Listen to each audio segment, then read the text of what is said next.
Nous allons avoir maintenant l'intervention de Madame Dominique Auger, qui représente la ville d'Aix-en-Provence, dont elle est adjointe au maire et qui est également conseillère territoriale à la métropole Aix-Marseille-Provence pour le territoire du Pays d'Aix.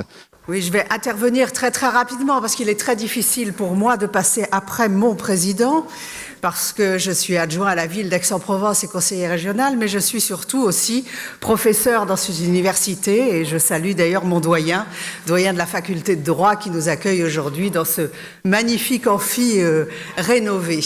Alors quelques mots très rapides. Je représente aujourd'hui Madame Joissin, maire d'Aix-en-Provence, qui est extrêmement heureuse de ces tables rondes de l'Arbois.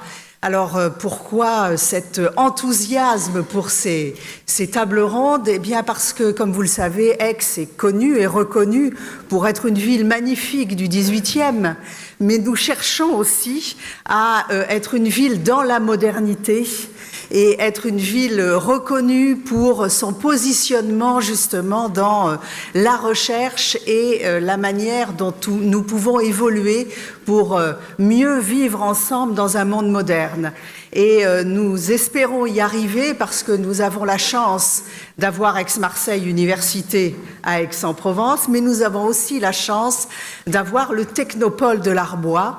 Et en multipliant au fond ces potentiels sur la ville, eh bien, nous espérons avoir cette image de ville du XXIe siècle.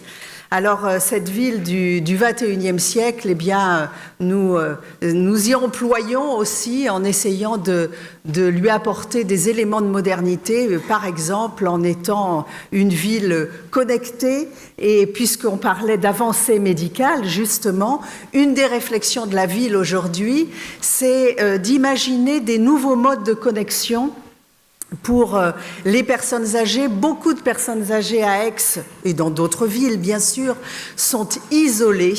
Et donc, nous réfléchissons en particulier avec les chercheurs d'Aix-Marseille Université et de la faculté de médecine à des moyens d'avoir des modes de connexion modernes qui permettent justement de ne plus avoir cet isolement et d'avoir un monitoring médical aussi qui soit efficace et rapide. Donc je suis très heureuse que ces tables rondes soient cette année sur la thématique de la santé et de l'environnement. C'est un sujet qui est très préoccupant au niveau de la ville.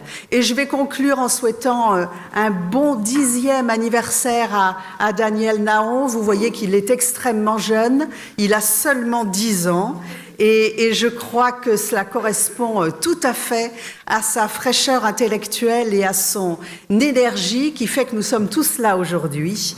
Si ces tables rondes existent, c'est parce qu'il les a voulues. Si elles continuent à être pérennes, c'est parce qu'il y met toute son énergie. Et donc, eh bien, je voulais le remercier en notre nom à tous et celui de Madame le maire. Je vous remercie de m'avoir écouté.